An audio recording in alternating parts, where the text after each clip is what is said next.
Hi, everyone. This is Lynn Crawford from Hope Dementia Support. Welcome this cold March evening. I'd like to introduce Julie Donovan, who happens to be our program development person for Hope, and Karen Valbuena, who works for PeaceHealth, as they present Your Voice, Your Choice. Ladies, would you like to introduce yourselves a bit more? Sure. I'm Julie Donovan. I am an advanced care planning facilitator with PeaceHealth. And Karen? Hi, everybody. My name is Karen, and as Lynn said, I work for PeaceHealth, and I am the program coordinator for advanced care planning in the Columbia network, mainly down here in Vancouver, and Julie and I work really closely together. All right. Welcome. Yeah, glad to be here. So we're going to be talking about advanced care planning, and ours is called Your Voice, Your Choice, which I will share here. All right. Proactive care planning for your healthcare wishes. So really talking about everybody having their own voice and making their own choices for the care they may want or not want, and choosing somebody to speak for them if they cannot speak for themselves. So before we start, I just want to make sure that if anybody has a burning question they want to make sure is answered before we leave this evening, if you could enter that in the chat and the Q&A, and we'll make sure that we address those before we close this evening. All right. So down below, you'll notice this is our website. We will send all the resources out following this so that you can get a copy of it. We have a lot of resources on this page that are available to view and print. All right. All right, so before we get started, this morning Lynn sent out a document that is put out by Honoring Choices, and it is an Advance Directive, and it allows us to answer a few things. But before we get started on what it is, we just want to remind everybody that a completed form can be revised at any time. You can feel free to use a pencil or Post-it notes if you're not ready to make permanent marks. Even if you don't have that printed out in front of you and you want to use that as your draft, eventually you can always get another copy to complete a final copy version later. You can write in the margins, you can add pages, you can add extra lines. If there's white space, you can write in it. And then additional copies of the document can be shared as needed. Also, if you already have a document, if you've already completed one, this is really a good time to review the information that's on Advance Directive, things to think about and possibly update. And then just write notes down, as many as you need, and ask the questions. We're happy to answer them. So today we'll be talking about what is advanced care planning and why it's important, and the importance of reflecting on our own values and personal beliefs. We'll be talking a lot about selecting a healthcare agent and how important it is to choose wisely. We will also talk about how to express the wishes in a legal document, and then once it's complete, how to share and store the document. And just a clue, it is not in a safe deposit box. So one of the things, let me go back up a slide. Before we go forward, sometimes this topic will bring up other topics, like what do we want to do? Do we want to age in place? You know, other planning things that you might want to reflect on as well over time. What resources are available in our community to be supportive for staying in place, or what other living areas would you be willing to look at or consider as health changes as we get older? And what is, you know, do you have a good grasp on palliative care and hospice care and other resources in our community? So here we go. Okay, this is me. So what we like to do is start kind of at the top, as you will. What do we mean when we say advanced care planning? That often causes a lot of confusion for people. There are different names for similar documents, so let's talk about that. So advanced care planning is the process of thinking in advance about the kind of care we would want if we had either a serious medical event, a sudden accident, or a condition, and deciding who would speak for us. And this is the important part, deciding who would speak for us only if we could not speak for ourselves. So just want to clarify that by completing these documents and naming that person who would speak for you if you couldn't speak for yourself, it does not mean that you're giving away your rights. So you are in control of the decisions when it comes to planning for your own care until the point when you can't. Say that you're in an accident, or you're unconscious, or you're in surgery, or you're just for whatever reason not able to make those decisions. So advanced care planning involves creating a plan and putting that plan down in writing in a legal document, and then sharing it with those anyone in your lives, your important people, or who might have an investment in your care. So we have another way of representing what advanced care planning is, and we like to talk about that term as the umbrella term. And then what is underneath it? We like to break it down into 3 components. So the first component of advanced care planning are legal documents. And those are advance directives. There's 2 types of advance directives. The durable power of attorney for healthcare. That is the document that names who do you want to make decisions for you if you can't make them for yourself. And then there's another document called a living will or a healthcare directive. And that speaks to the kind of care you would want in some really specific medical scenarios, such as being very near the end of life, or being in a permanently unconscious state with little hope of recovery. Different states' documents might look different, but they all generally have one or both of these parts to the document. Then on the other side of the umbrella, we have medical orders. So these were legal documents, and then on the other side are medical orders. The first is the POLST. You probably know it as the Portable Order for Life-Sustaining Treatment if you have heard about it. We're going to talk about that a little bit later. But a POLST is an out-of-hospital medical order that 911 responders can follow, and it has to do with mostly whether you want CPR in an emergency situation. And then the second type of medical order is the DNR, or Do Not Resuscitate order. And that order is what happens inside the hospital. And then the third and just as important piece of the whole advanced care planning process is the conversation. We know, and we have found through research, that having this conversation, talking to people, is just as important as having the forms completed.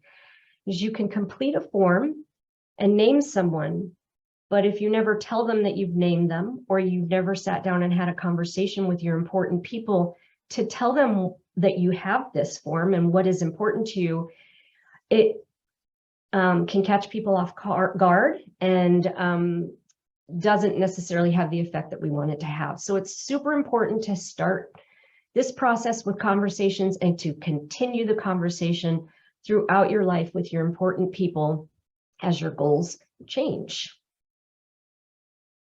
Next slide. Okay, so as Julie mentioned, we are going to be going through the Advance Directive that Washington State puts out through the organization called Honoring Choices Pacific Northwest. This is not the only document you can use if you live in Washington State, but it's the one that we highly recommend and that we use at PeaceHealth. This particular document has 2 sections. The first one is a durable power of attorney for healthcare. where you name the person who would make decisions for you if you couldn't make them for yourself. And then the second half of the document is a section that we like to call preparing the healthcare agent. And that's where you give them kind of guidance about the kind of decisions that you would want them to make. And what we love about this document is that it's really values-based. And it's more than just checking boxes. It allows you to really talk about the why behind you, the reasons you're choosing what you are choosing.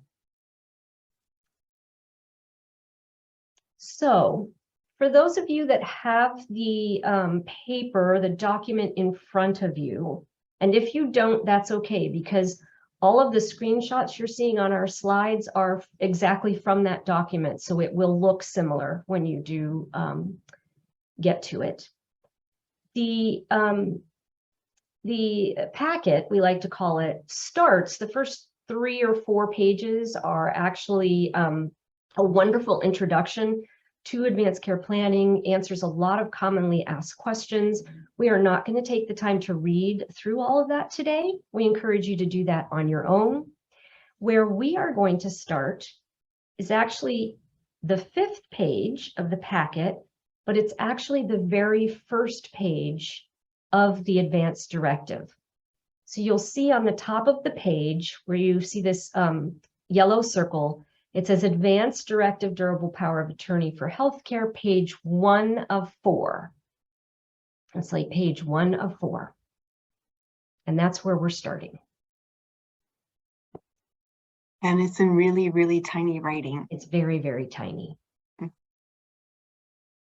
Can you go to the next slide and then they can, that's right. So this is what the first page looks like, the full first page. That last slide was just showing you the top part where you fill in your information. So this is the first page that we're looking at.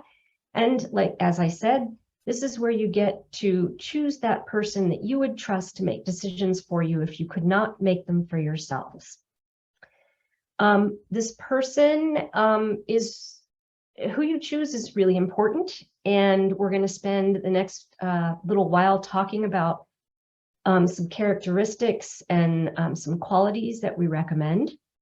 What we like to do at this part of our presentation is point out that this form allows you to designate 1 primary and then 2 alternate agents. You do not have to choose 2 alternates, but we do recommend it if you can. And as you're kind of sitting here right now, thinking about who you might choose, maybe kind of make a mental note of that or jot that down, or perhaps you already have a document and you've named someone. It'd be a good time to keep that person in mind and see if they're still the right fit for you. And while you're doing that, we have a great, it's a short 2-minute video from the Conversation Project. It's called Who Will Speak for You? And it's a lovely little kind of a humorous way to put a little levity into what a lot of people see as a very serious topic. Not saying that it isn't, but we can approach it from different aspects. So Julia, can you play that? I can. Before we play that, I think Joey made a comment. Yes. Here on the healthcare power of attorney, the person you choose can also be an entity if you don't have a person to name, if you don't have somebody that you trust, or you don't have somebody that's close enough to know that, or you would rather have somebody outside of the people that know you, you want a professional. There are companies that you can name as your healthcare power of attorney. It also requires the same level of conversation. Thank you. And thank you, Joey. I appreciate that. Let me stop sharing for a minute, make sure I have the audio on. Yes. So Mary, yes, I see your question while she's working with that. Yes, you can use this form at other medical facilities. This is recognized throughout the state. So you can absolutely get it on record in Kaiser.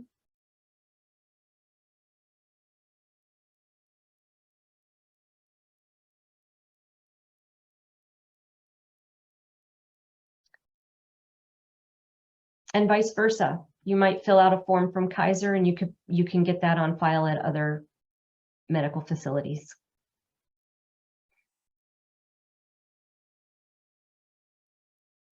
Okay. It's not allowing me to share the sound, so I'm going to start it and see if you guys can hear it. It's just automatic.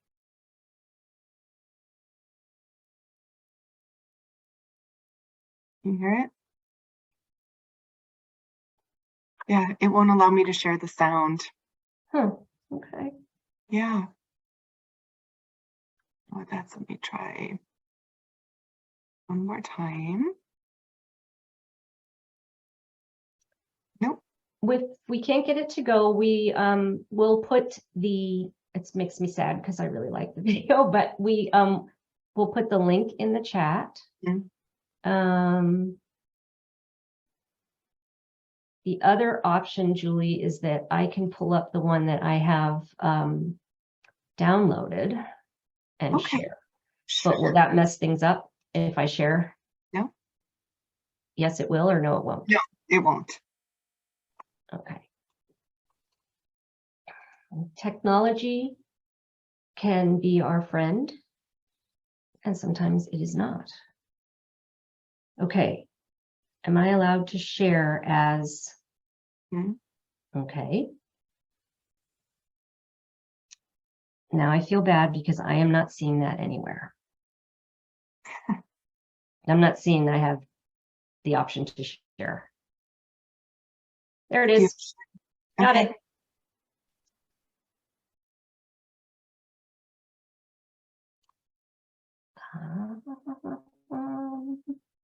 There we go. Tell me if you can see that. Okay, now here it goes. Let's see if we can hear it. Taking an awful long time.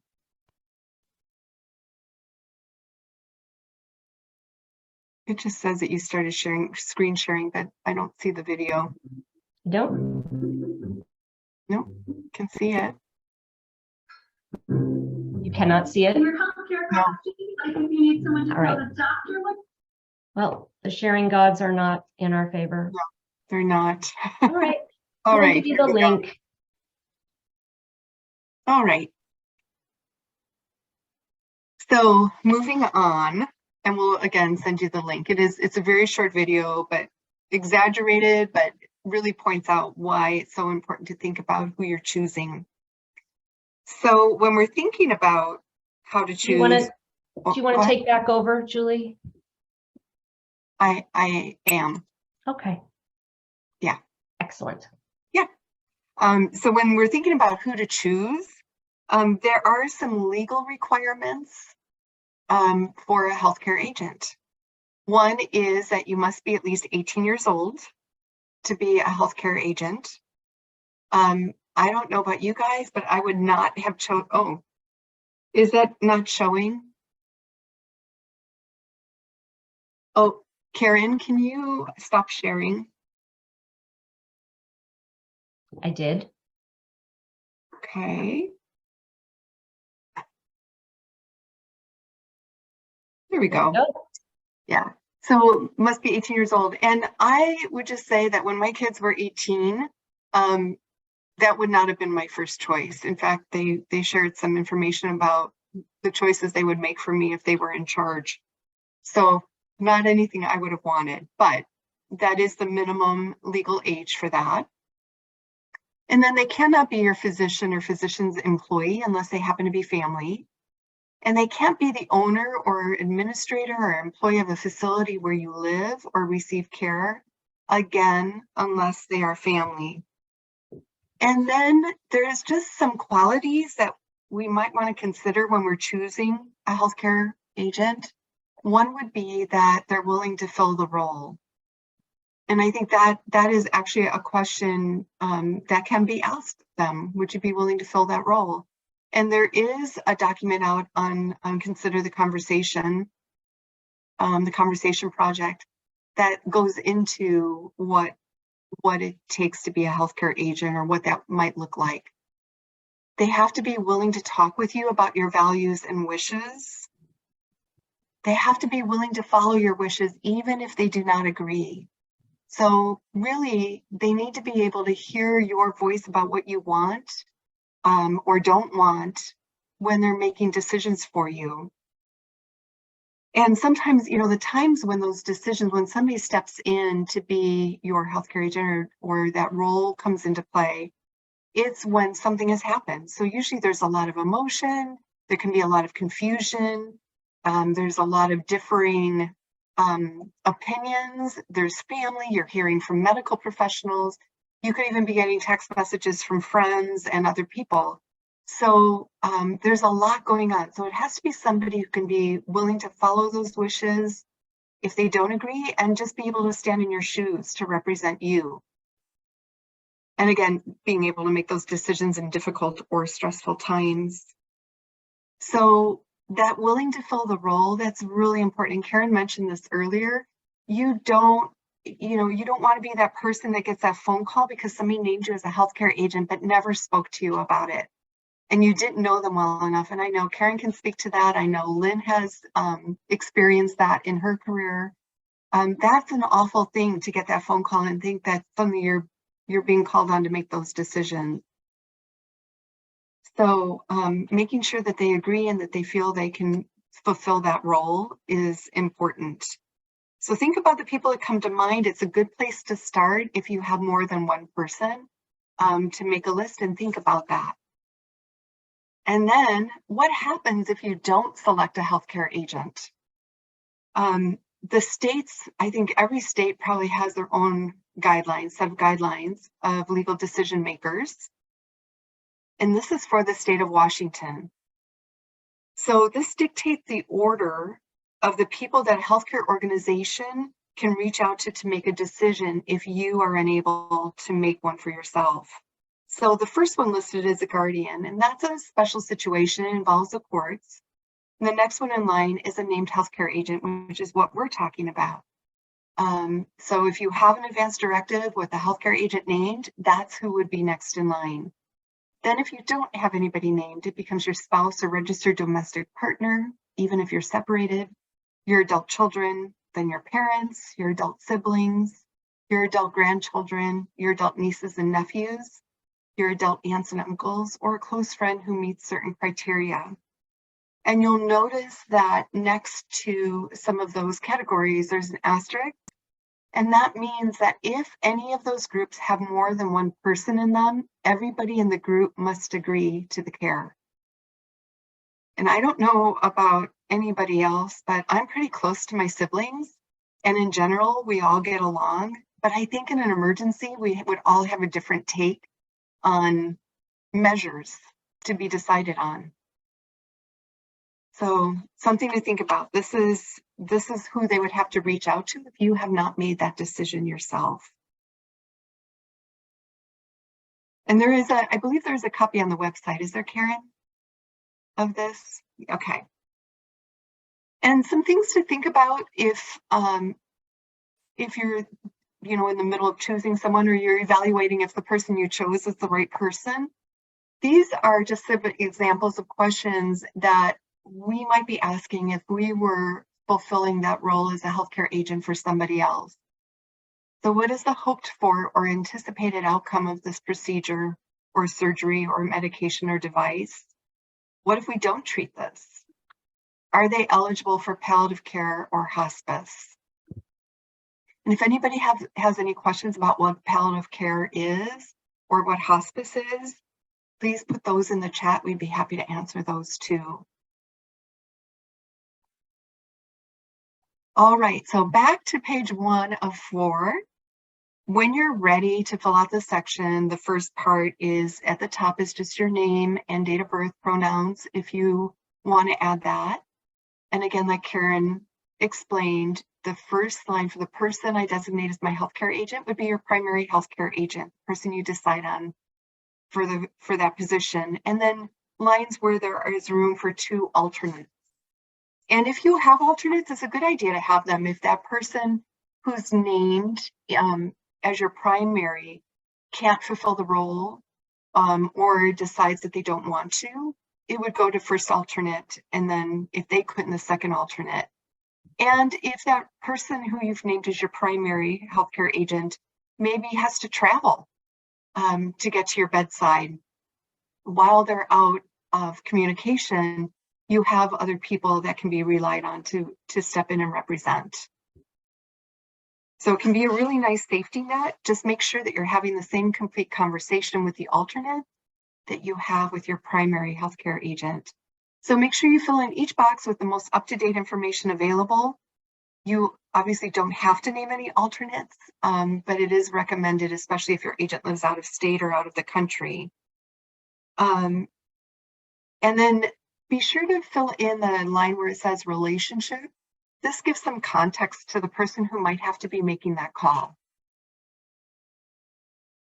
All right, so at the very bottom, it says situations that may apply. And so these are two particular situations. If these do not apply to you, you can just draw a line through them or cross that section out. And that helps people note as they're scanning this in a record that you actually saw that you read it and it doesn't apply, or you choose not to fill it out. So the first situation is if I name my spouse or registered domestic partner as my healthcare agent, and we later file for dissolution, annulment, or legal separation, I want them to continue as my healthcare agent. Sometimes we see this when people decide to separate, do a legal separation for financial reasons to qualify for certain programs. And sometimes we've seen it where they're just still best friends and that's who they want to name as their healthcare agent. The second one is, I am not naming a healthcare agent. By sharing my goals and values in this form, it will be considered a personal value statement and not an advance directive. So this form could still be used to guide your care. We do recommend that you do fill out the healthcare agent part, but if you don't choose to, it can still be used to guide your care. And if you choose either one of those scenarios, you would want to initial to the left of those statements. And if it doesn't apply, again, just cross it out. All right. That had it bigger so you guys could have read it too. Okay. Are we gonna, there's a question. Yeah. Are we waiting till the end, or is it okay I just wanted, so there's two things in the chat. Carol asks, we have an emergency information on the side of our refrigerator, and in it is stated where our advanced directives are on file. Would emergency folks be able to access it? So there's two things to that question. The first is emergency personnel would not be needing to access your advance directive. The only thing that they can follow outside of a hospital is that green POLST form. But it can be helpful to have that available because they can bring it to the hospital with you. And we're going to explain how those two documents work together in just a little bit. And the second one is, it says where your advance directives are on file. Would they be able to access it? It depends on where they are on file, but that's not going to be their main priority, is to look for your advance directive. Their main priority will be whatever the emergency is and to stabilize you and get you to the hospital. And then they'll start asking about whether or not you have an advance directive. And tell me if there's still more questions there. And Steve, I see you have a question. So I'm assuming, I do not know the story, the state of Oregon had a form of power of attorney for a wealthy vet, and the vet was taken advantage of, as reported in the Willamette Weekly. I'm unfortunately not familiar with that situation and read that article. The main thing I want to point out is that there is a difference between a power of attorney for finances versus a power of attorney for healthcare. And the only thing we're talking about today has to do with healthcare decisions. So this form does not name a power of attorney for finances. That's a completely separate situation that you do need a lawyer for. You do not need a lawyer to do this. So I can't speak to that because that's not my area of expertise. All right. So now that we've gone through the part of choosing the healthcare agent, this is where the conversations start to happen. These questions in this section is meant to get your mind moving, to help you clarify what it is that is important to you in your life, so that you can give that information to your important people, and then they can use that to make decisions on your behalf if you're ever in that situation. So this first part is what matters most to me. And here we're thinking about, what is it that you would consider a good day? What are your preferences? What are your goals? What are your values in life? And most people, not most, a lot of people, including myself, when I first heard this was, what are you talking about? I'm not quite sure how to wrap my head around that. That's a very nebulous concept. So we have some prompts here. What is it that you love to do mentally and physically? Is it important for you to know who you are and who you are with? Is it important for you to be able to communicate with them? What is it that you value most in your life? Does that mean that as long as I can interact with my kids or my grandkids and I'm in my house, that's what is important to me? Or I need to be able to go out and be in nature. I wouldn't be happy being inside all the time. Or, maybe as long as I'm able to watch the sunset, sitting on my porch, sipping a glass of red wine, I'm fine. And I say that tongue in cheek, but what it does is gives your important people and your loved ones clues about what is important to you. So if it's important to you that you can communicate with your family, and your healthcare agent is in a situation where they're needing to make a decision for you, and they're saying, so-and-so needs this surgery or this treatment or this medication, you can then say, well, it's really important to her that she can get back to the point where she can play with her grandkids. Would any of those interventions help her get back to that point? And if the answer is, well, no, I think she's going to be on a ventilator and in, a long-term care facility, that can give you important information about what to decide. That's just one small example. There's no right or wrong decisions. This is personal to you and can look as many different ways as there are people. Some prompts that aren't on here that I like to use that might be helpful is, what is it that makes your life worth living? What gets you out of bed in the morning? What brings you joy? What makes you smile? What brings you happiness? What kind of quality of life is important to you? And that's really what we're getting at here. Next slide. All right. This is a similar but slightly different way of getting your mind to move and thinking in these directions. This is about, excuse me, just a minute. Sorry, I'm just getting over a cold. What are my beliefs, preferences, and practices? So this is where you're going to talk about things like what provides you support and comfort and strength in really difficult times. If you're going through a really hard time, what do you turn to? Who do you turn to? Maybe you would say, I believe in the power of prayer, or I believe in the power of community gathering, or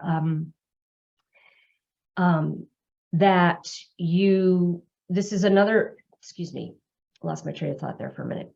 This is also another place where you could talk about things that are important to you, that medical treatments that you may or may not want, and any sort of cultural rituals or ways that your family might make decisions, All of this stuff can go here. For instance, if you're a Jehovah's Witness, this is where you would talk about not wanting blood products and refer to that form that you bring. This is where you would say, I believe in miracles, please try everything. Or I really get my biggest strength and support from my weekly AA meetings. Please make sure that that community is involved somehow. Anything that you want to put here that's going to help hold up and comfort that part of you. And so the second part of this section allows you to name someone who would be there to support that part of who you are. And it's not necessarily the person who's making healthcare decisions for you. And in fact, we would suggest that it be someone different because they're focusing on a different part of who you are. Who would you put here? Your pastor, your rabbi, your priest, a good friend, maybe a favorite family member that really understands this part of who you are. It doesn't even have to be that specific. It can be whoever's on call for pastoral care. Or I had one patient say, whoever is leading the local AA meeting, wherever I happen to be in the hospital. Another patient wanted a friend who was really well versed in trauma-informed care, and she was suffering from PTSD, and it was extremely important for her to have that friend with her to advocate for her. You'll notice on the bottom of each page of this document, there's a place to put your name and date of birth. And Julie, if you've already said this, I'm going to say it again because it's worth repeating. Be sure to put your name and date of birth on every page so that if the pages get separated, they find their way back together again in the right chart.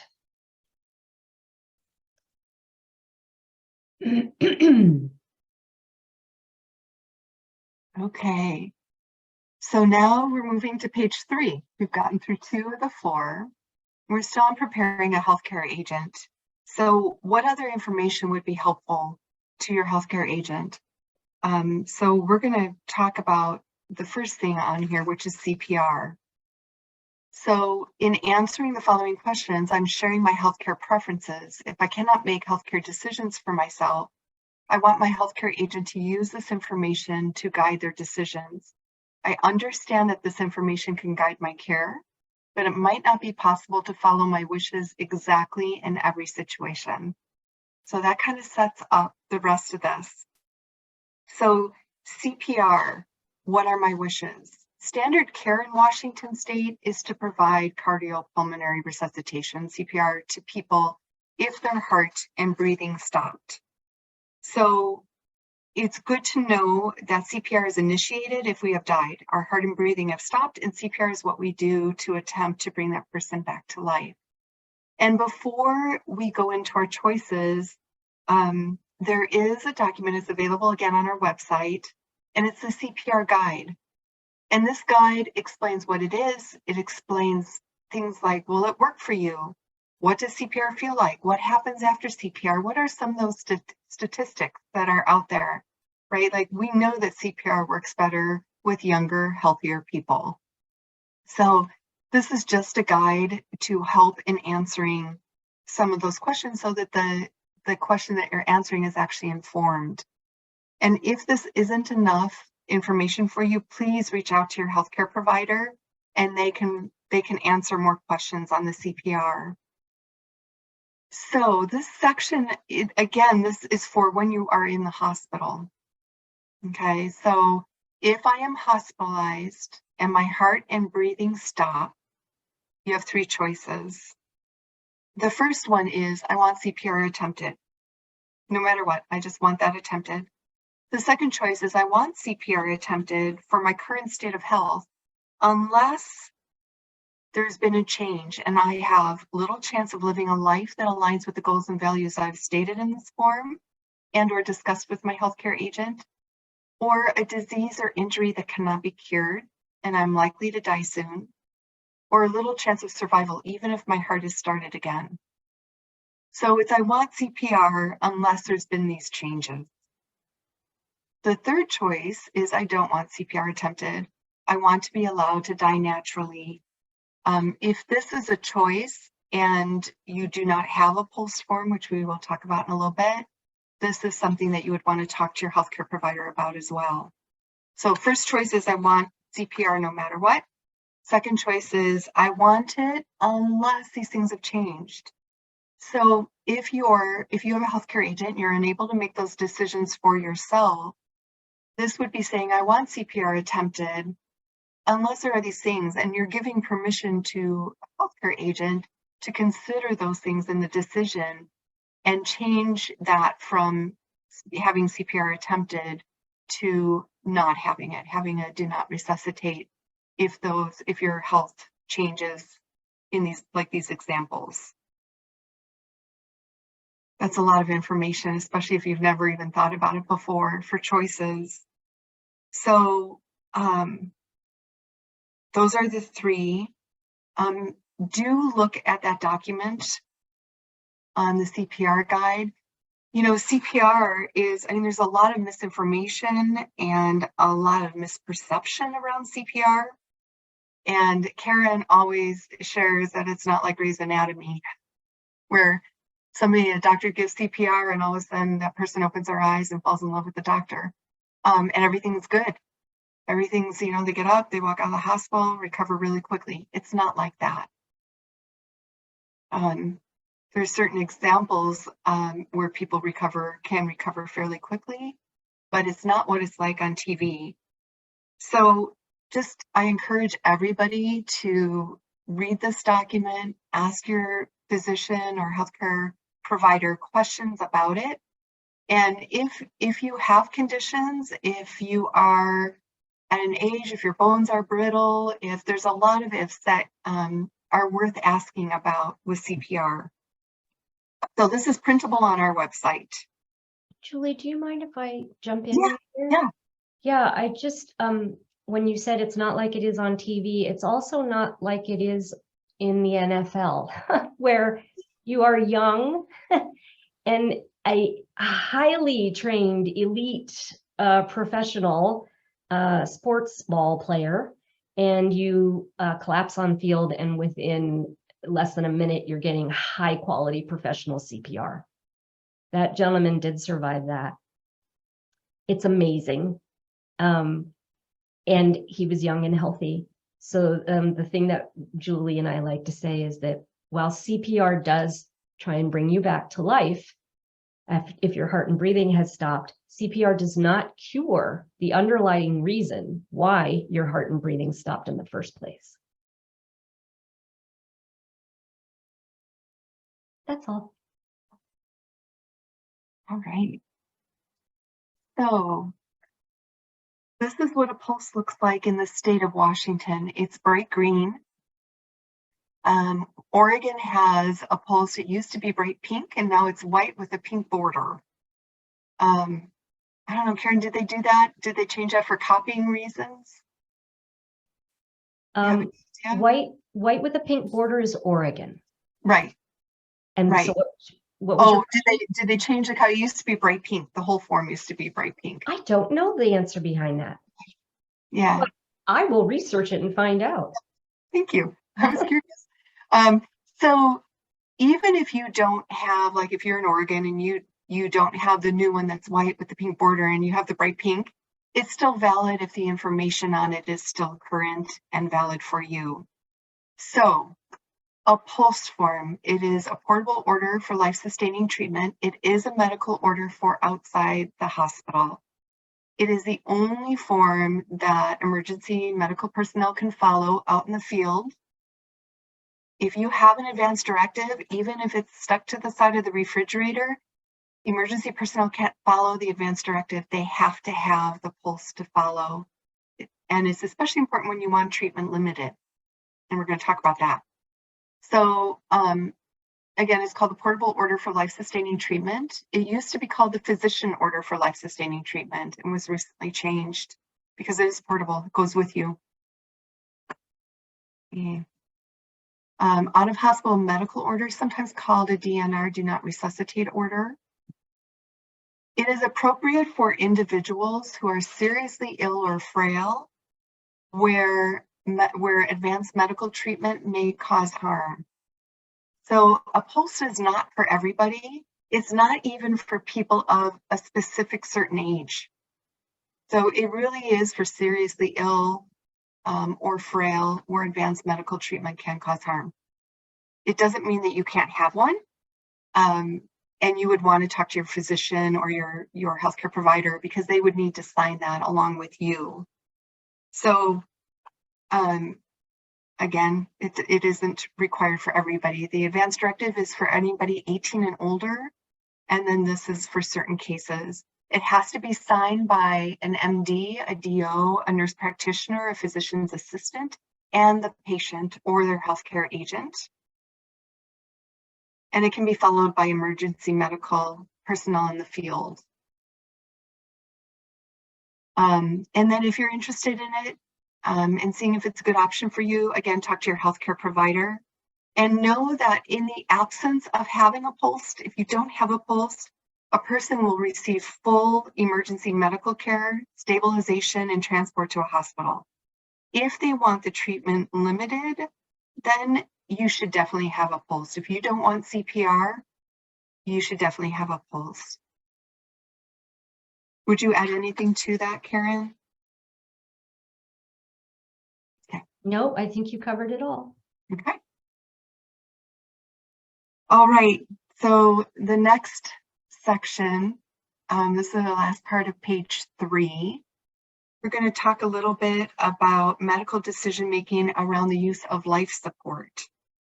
And this is talking about withdrawing or withholding life support and life-sustaining treatments in certain situations under Washington state law. So here it says your response below is intended to guide your healthcare agent. Answering this question does not make the form a healthcare directive, which is a directive to withdraw or withhold life-sustaining treatment in specific situations under Washington state law. So this applies if I am so sick or injured and I am likely to die soon, or I am in a coma and unlikely to recover, I want my healthcare agent to. And there's 4 choices under here. So again, that statement above, if you're so sick or injured, likely to die soon, or are in a coma and unlikely to recover. So that situation applies, and these are your 4 possible choices in this. The first choice is use all life support treatments to keep me alive. Even if there is little chance of recovery, I want to stay on life support. The second choice says try all life support treatments that my healthcare providers think might help me recover. If the treatment does not work and there's little chance of living a life that aligns with my goals and values, I don't want to stay on life support. At that point, allow me to die naturally. So that second choice is I want life support that my healthcare providers think might help me recover, but if it doesn't work, I don't want to stay on it. The third one is allow me to die naturally. I do not want to be on life support. If life support treatments have been started, I want them to be stopped. And the fourth choice is I want my healthcare agent to decide for me. We don't usually recommend that you check that box alone. And with this section and the CPR section, whatever your choice happens to be, and I'll talk a little bit more about a couple of these choices, putting your reasoning next to it and any white space around there, or adding a piece of paper to this document that gives your reasoning, why you're choosing what you're choosing. I had somebody recently who told me, I want everything because I believe in miracles. And they were adamant about that. And there isn't a right or wrong answer. That was the choice that they were making. And I had another person that said, I want the second one. I want to be on it, whatever my healthcare providers think is going to help me, but I don't want to stay on it if it's not helping me. So if you can give some comments about that, like how long do you want to stay on life support? Or do you want to stay on life support? Maybe you have family that's out of town or out of the state. If it's possible to stay on life support till they can get to your bedside, is that something you would want? So you can choose one of those top 3 and choose the last one with it.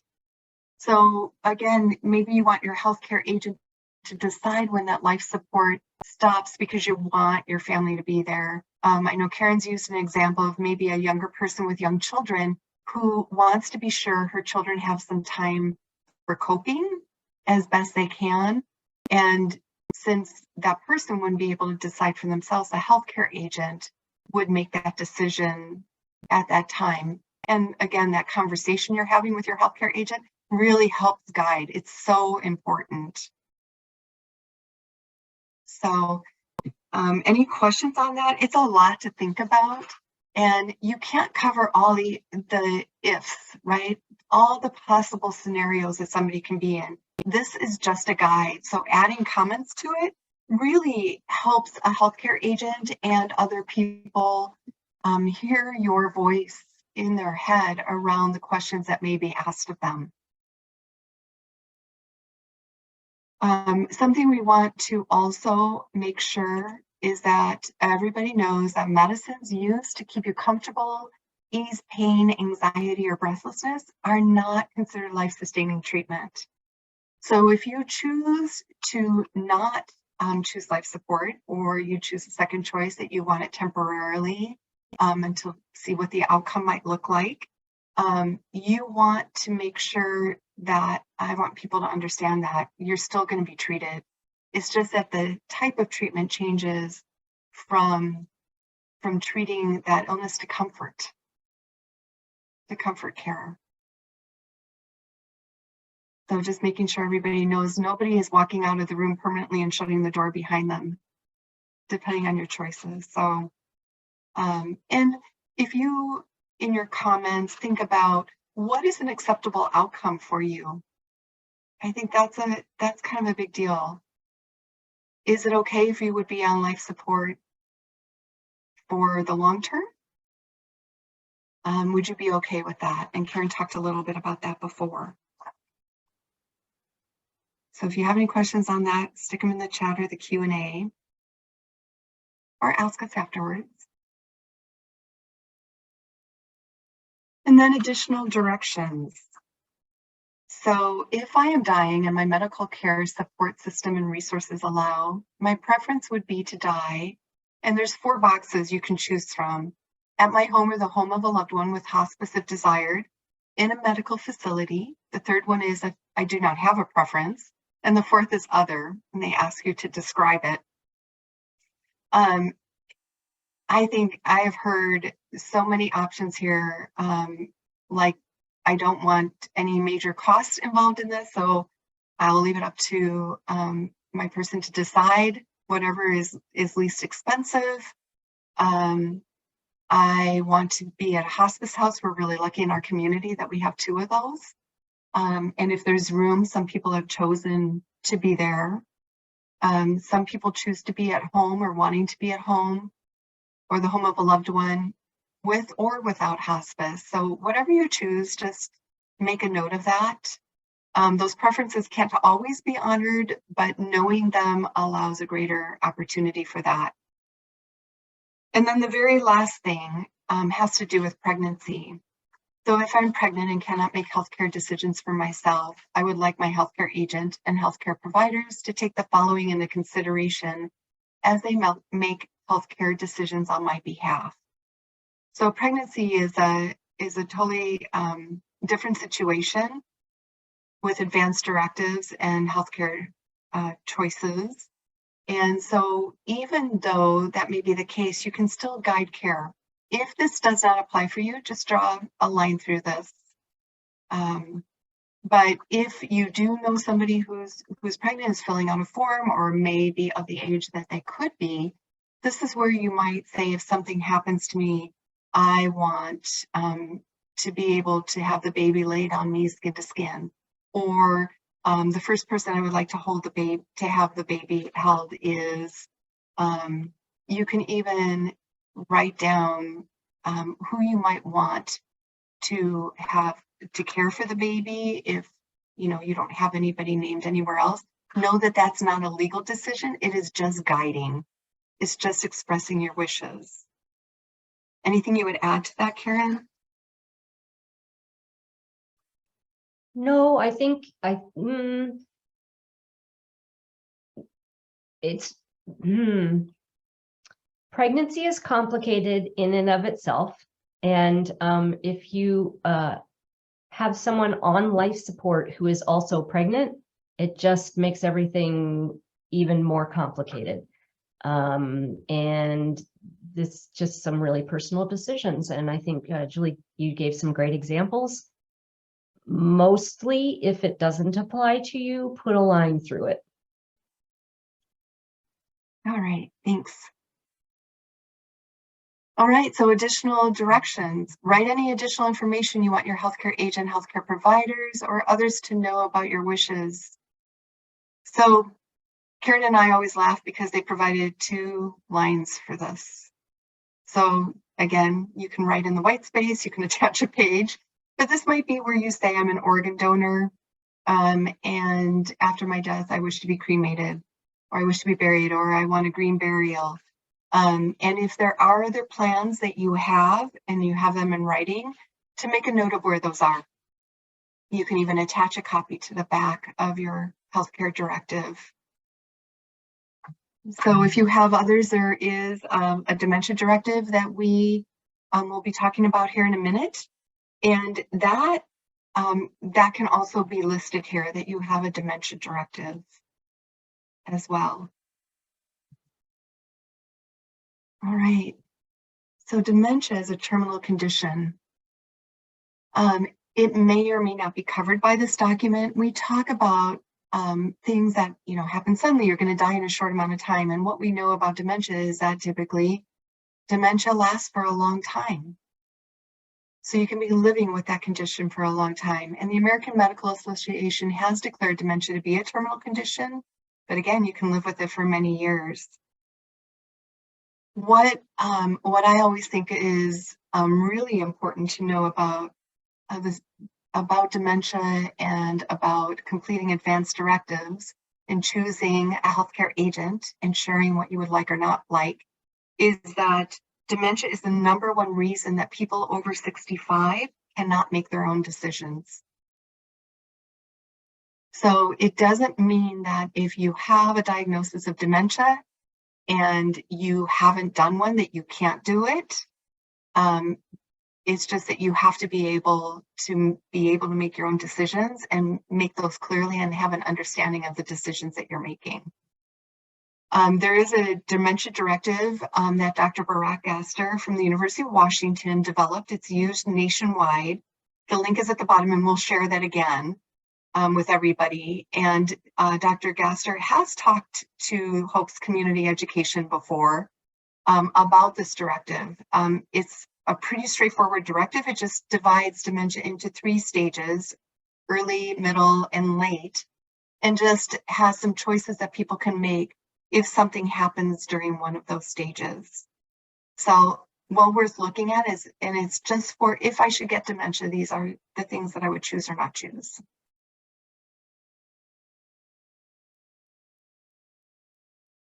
All right. Okie dokie. So we are finally on page 4.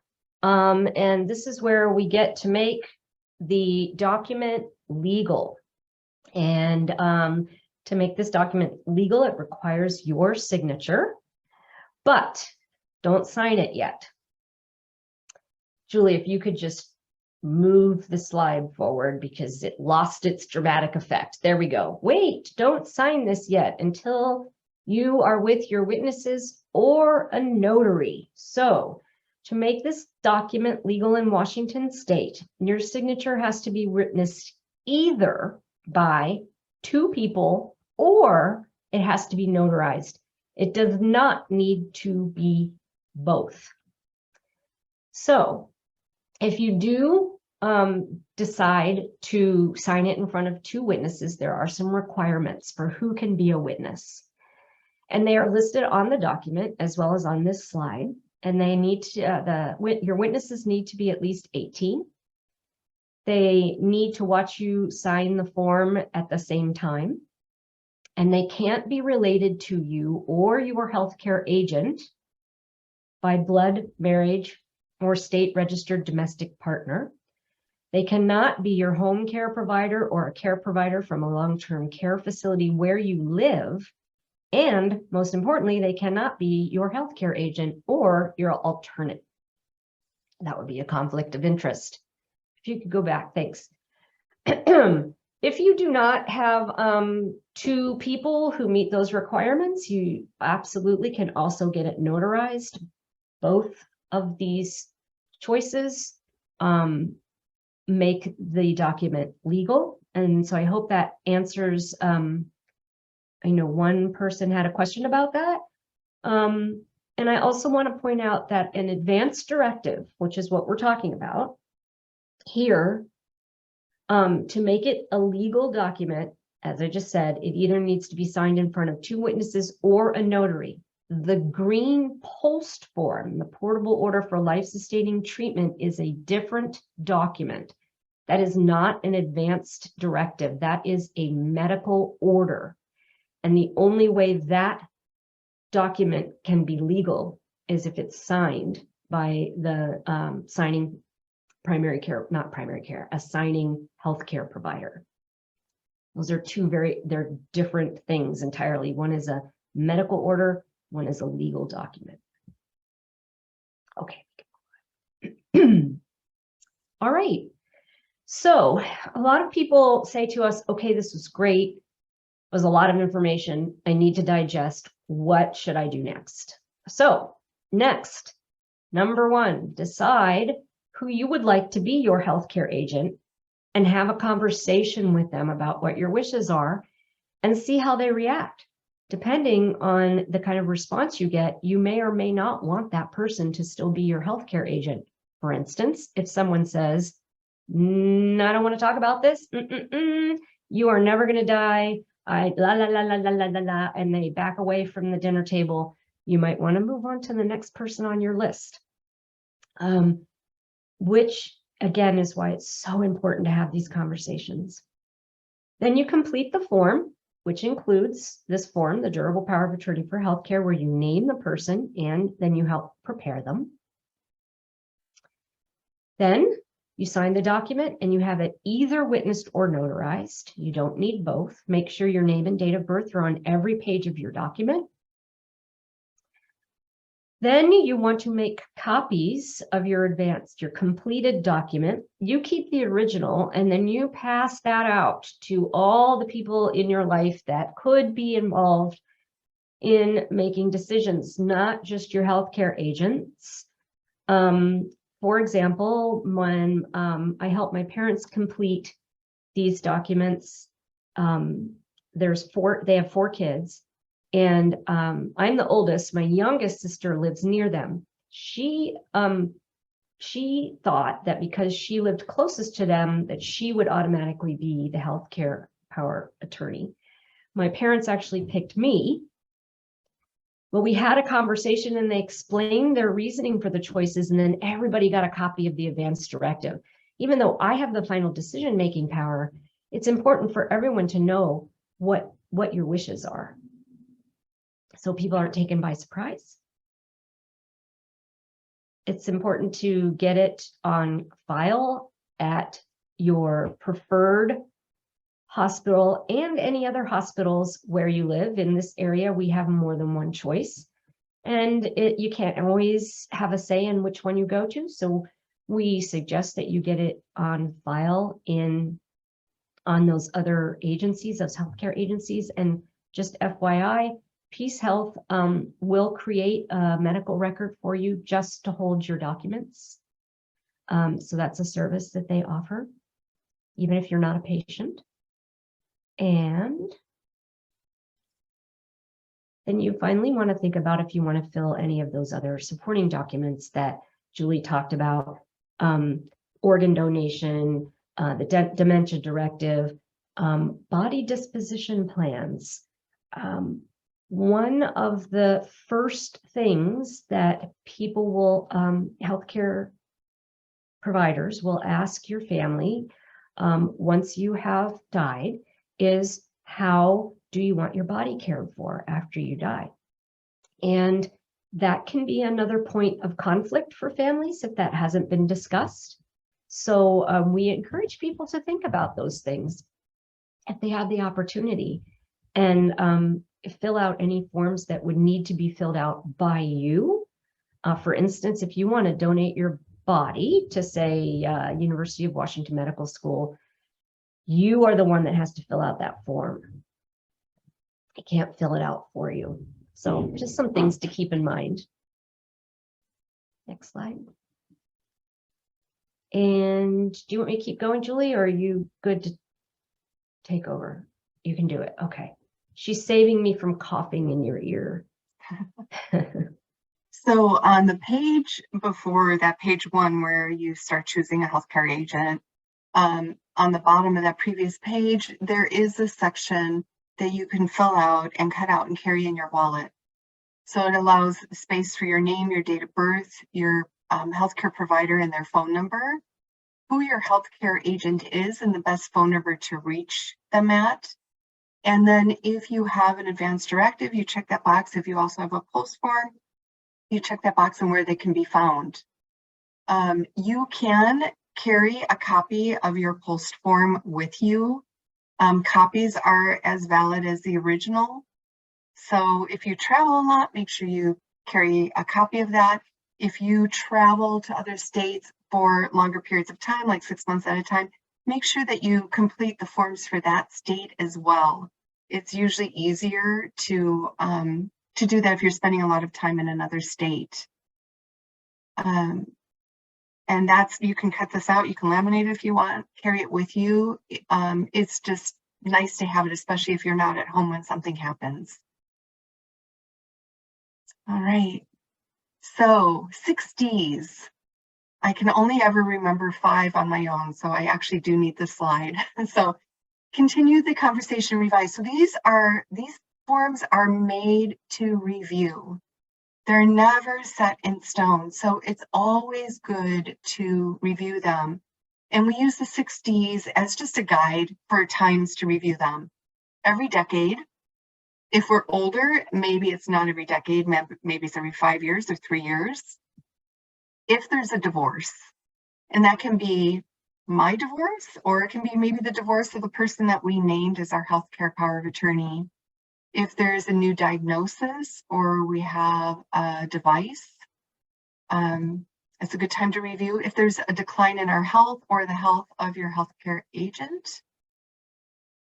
If there's a death in the family, and sometimes a death will just get us thinking about something that we saw, something that we heard that maybe we would like, or we can look at it a different way, and it just makes us think about maybe adding something or taking something away from what we've already filled out. And then distance. So if your healthcare power of attorney, your healthcare agent moves a long distance away, and it's really important for you that somebody is close, that might be a really good time to review that. If you have one that advanced care directive that's been completed by an attorney, and it's been years, it's really good to review. Typically, an attorney is just helping you name a healthcare agent, and that choice could be decades old. It might still be valid, it might not, but it's always a good idea to review that.